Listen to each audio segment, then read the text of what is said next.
pakiumpisa niya ako ulit. Ganito po.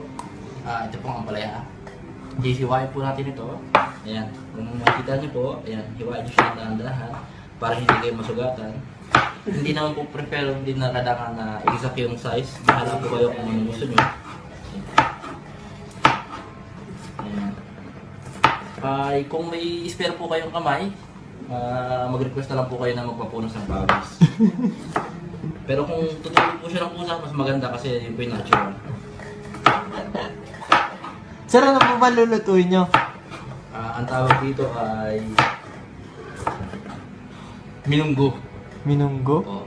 Pero ito yung Tagalog Minunggong Tagalog. Ano yan, pinsan ng minuto? Hindi po. Ito po ay pamangkin.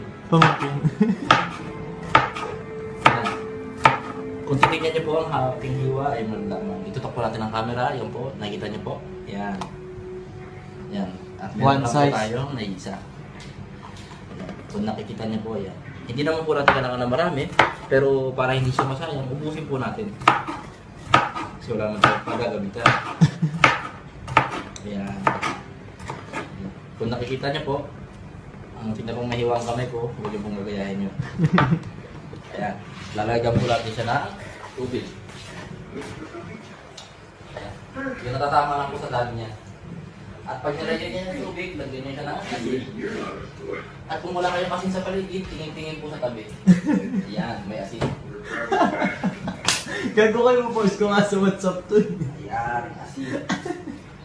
Tapos, asin. Asin nila yan. Ayan.